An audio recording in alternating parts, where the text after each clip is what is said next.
क्या आपने कभी महसूस किया है कि शाकाहारी भोजन करने, दूध पीने, घी इस्तेमाल करने और योग करने के बावजूद भी आपके पैर दिन ब दिन कमजोर होते जा रहे हैं? गुजरात के मंदिरों की सीढ़ियां या केरल के मंदिरों के चारों ओर की परिक्रमा अब पहले से कहीं ज्यादा मुश्किल क्यों लगने लगी है? आगे बढ़ने से पहले कृपया हमें कमेंट में बताएं कि आप यह वीडियो भारत के किस राज्य से देख रहे हैं। पूरे भारत के दर्शकों से जुड़ना हमारे लिए एक बहुत बड़ी प्रेरणा है। चिंता न करें, आप अकेले नहीं हैं।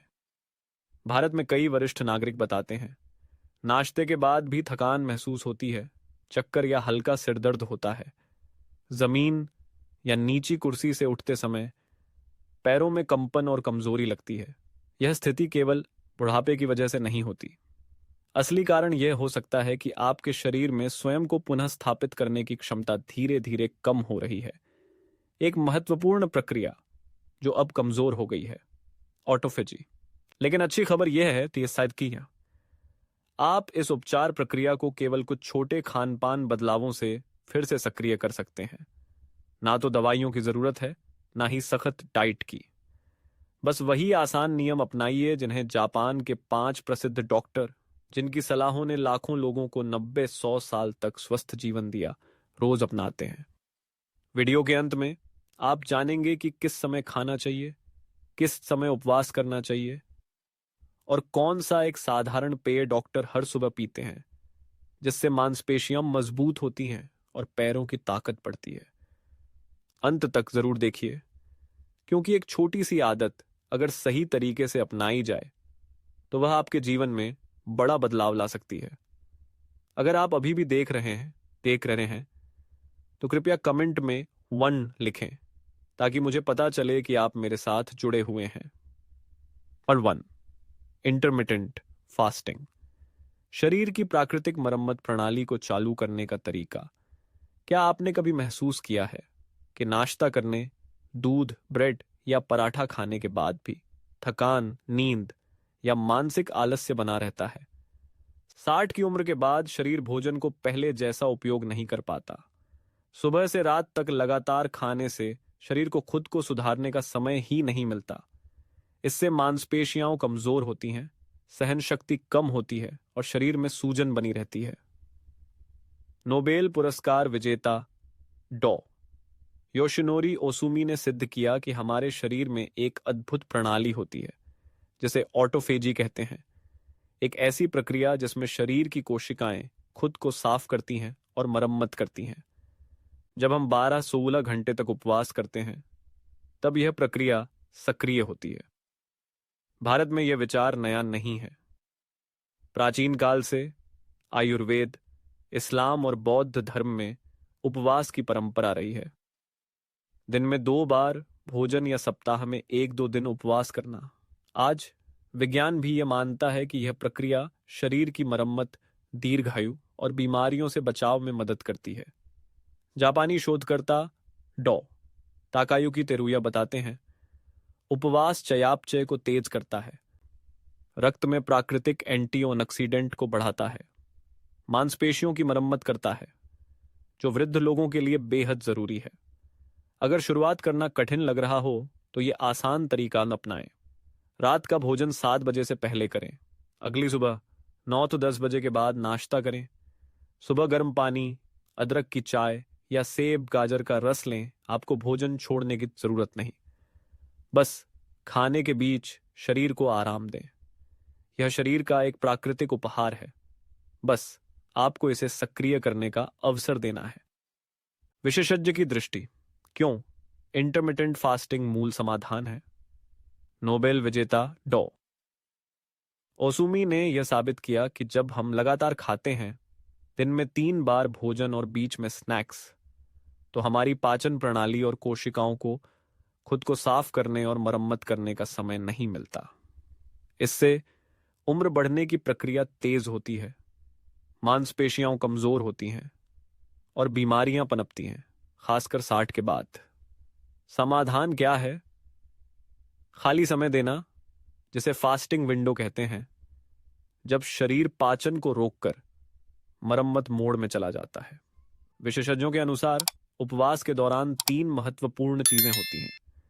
ऑटोफेजी सक्रिय होता है, क्षतिग्रस्त कोशिकाओं को हटाता है, मांसपेशियों की मरम्मत करता है, रक्त शर्करा को संतुलित करता है, टाइप 2 डायबिटीज का खतरा कम करता है, सूजन को कम करता है, जोड़ों का दर्द घटता है, ऊर्जा बढ़ती है। न दवा चाहिए, न महंगे सप्लीमेंट्स, सिर्फ 12-16 घंटे का उपवास और शरीर फिर से स्वस्थ बनने लगता है। यही कारण है कि जापान के कई डॉक्टर जैसे डॉ हिरोमी शिन्या और डॉ इशिहारा नाश्ता छोड़ना या हल्का रस लेना पसंद करते हैं ताकि शरीर को आराम मिल सके। इस वीडियो का संदेश है, क्या खाएं ये जरूरी नहीं, बल्कि कब खाएं और कब न खाएं यही महत्वपूर्ण है। ऑटोफेजी हर किसी के अंदर मौजूद एक चमत्कारी प्रक्रिया है जिसे आप आज ही रात से सक्रिय कर सकते हैं। लेकिन जैसा कि आप देखेंगे, उपवास करना ही सब कुछ नहीं है, क्योंकि अगर आप गलत समय पर गलत तरीका अपनाकर खाते हैं या ऐसी आदतें रखते हैं जो नुकसान करती हैं, तो शरीर फिर भी कमजोर हो सकता है। अगले हिस्से में हम जानेंगे वो कारण जो शरीर की मरम्मत को रोकते हैं, जैसे कुछ पोषक दिखने वाले खाद्य पदार्थ भी। और फास्टिंग की तरह ही हर छोटा बदलाव आपके शरीर, नींद और आत्मबल को फिर से मजबूत कर सकता है, चाहे आपकी उम्र 60 से अधिक ही क्यों ना हो। नंबर 2, हरहाचिबू 80% पेट भरना। क्या आपको याद है जब बचपन में माँ या दादी कहती थीं, पेट पूरा मत भरो, सांस लेने की जगह भी छोड़ो? जापान में यही विचार एक जीवन शैली बन चुका है, हरहाचिबू, जिसका मतलब है कि 80% पेट भरते ही खाना रोक देना। ओकिनावा क्षेत्र, जहां सबसे ज्यादा 100 साल से ऊपर के लोग रहते हैं, वहां यह परंपरा सदियों से चली आ रही है। वहां की महिलाएं बागवानी करती हैं, सब्जी खरीदने जाती हैं और हर सुबह योग करती हैं, बिना किसी कठोर डाइट या सप्लीमेंट्स के, बस संयम से खाना खाकर। वैज्ञानिक रूप से भी यह माना गया है कि कम खाना इंसुलिन के स्तर को घटाता है, पाचन पर दबाव कम करता है और शरीर को ऑटोफेजी में जाने का मौका देता है। डॉ शिगेयाकी हिनोहारा, जो 105 साल की उम्र तक प्रैक्टिस करते रहे, कहते हैं, कम खाना शरीर को हल्का, दिमाग को तेज और मन को शांत बनाता है। वह मीठा नहीं खाते थे, स्नैक्स नहीं लेते थे और हमेशा पेट भरने से पहले खाना छोड़ देते थे। अगर ये अपनाना मुश्किल लगे तो ये आसान तरीके आजमाएं। छोटी प्लेट इस्तेमाल करें, हर निवाले को अच्छे से चबाएं, खुद से पूछें, क्या मैं सच में भूखा हूं या बस आदत से खा रहा हूं? हरहाचिबू कोई डाइट नहीं, यह जीवन के प्रति सम्मानजनक दृष्टिकोण है। संतुलन, संयम और शरीर की आवश्यकता का सम्मान। बुजुर्गों के लिए यह आदत पाचन तंत्र पर बोझ कम करती है, पुरानी सूजन से बचाती है और पैरों को हल्का और मजबूत बनाए रखती है। 3, जापानी नाश्ता, रस, अदरक की चाय और सिर्फ एक मुख्य भोजन 60 की उम्र के बाद ज्यादा खाना जरूरी नहीं, बल्कि सही समय पर सही चीज खाना जरूरी है। डॉ यूमी इशिहारा, जापान के प्रधानमंत्री के पूर्व निजी चिकित्सक, एक सादा लेकिन असरदार तरीका बताते हैं। दोपहर का भोजन छोड़ें, सुबह हल्के रस से दिन शुरू करें और सिर्फ एक बार मुख्य भोजन करें। उनकी दिनचर्या पिछले 30 वर्षों से। सुबह आधा गिलास ताजा गाजर या सेब का रस, उसके बाद 10-15 मिनट कुछ न खाएं। अदरक और काले गुड़ वाली ब्लैक टी भी ले सकते हैं। दोपहर उपवास, सिर्फ पानी या हर्बल चाय।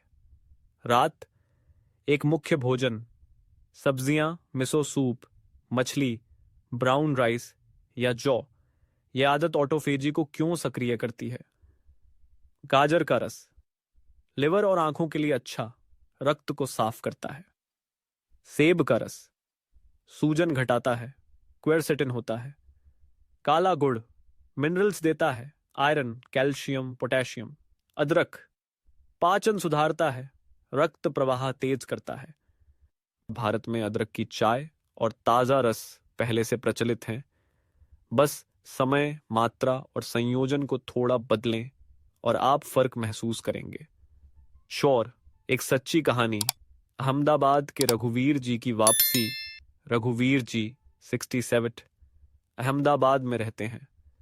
हर सुबह उन्हें घुटनों में हल्का दर्द, पैरों में सुन्नता और उंगलियों में झंझनाहट होती थी।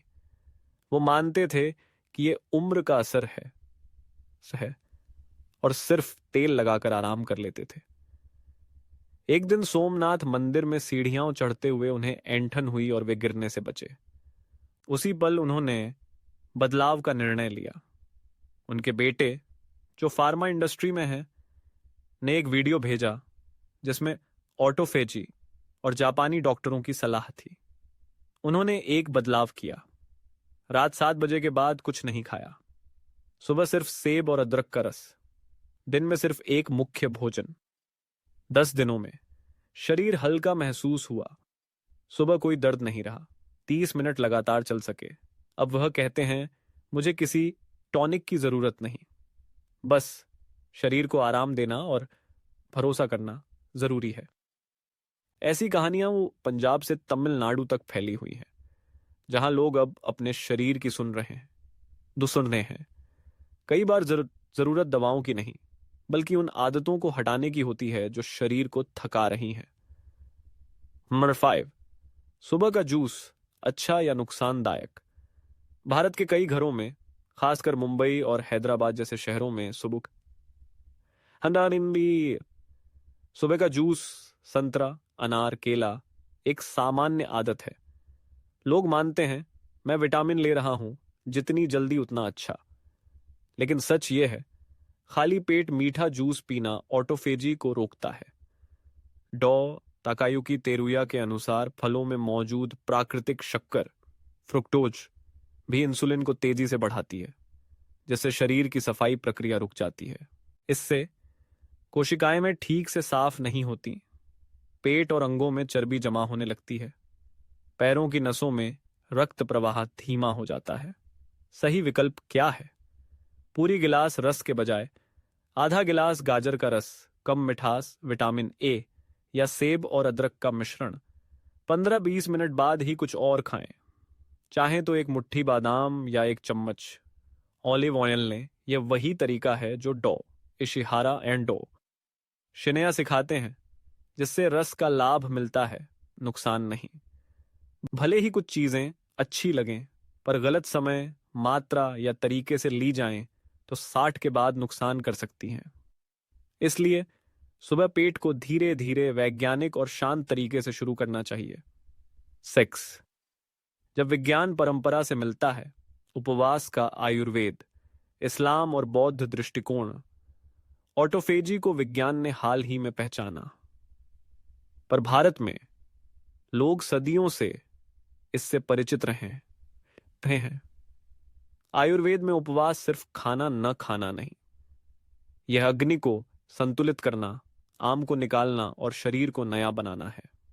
इस्लाम में पैगंबर मोहम्मद सचकर ने कहा, हम तब तक नहीं खाते जब तक भूख न लगे, और भूख से पहले खाना छोड़ देते हैं। वह हर सोमवार और गुरुवार को उपवास रखते थे। यह वही इंटरमिटेंट फास्टिंग है जिसे अब विज्ञान भी स्वीकार करता है।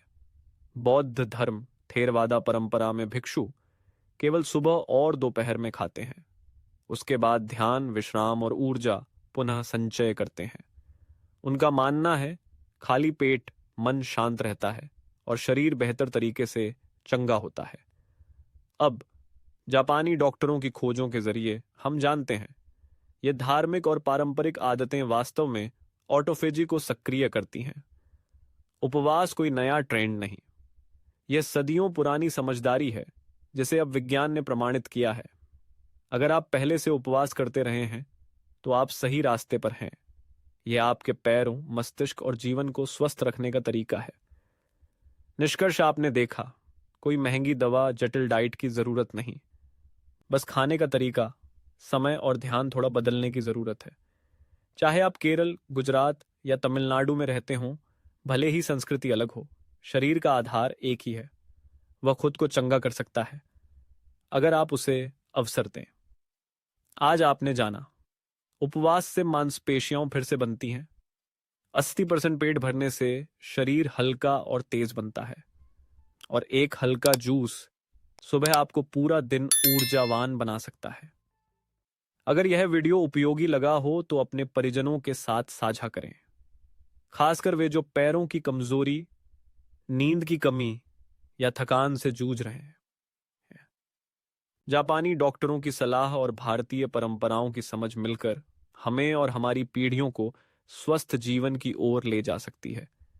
भारत के हर कोने में रहने वाले सभी दर्शकों को अच्छी सेहत, शांत मन और मजबूत पैरों की शुभकामनाएं। क्योंकि बुढ़ापा कोई बीमारी नहीं, आप हर दिन स्वस्थ, प्रसन्न और सशक्त जीवन के अधिकारी हैं। मिलते हैं अगले वीडियो में, जहां मैं एक ऐसी आम चीज के बारे में बताऊंगा जो 60 के बाद मांसपेशियां कमजोर कर सकती है।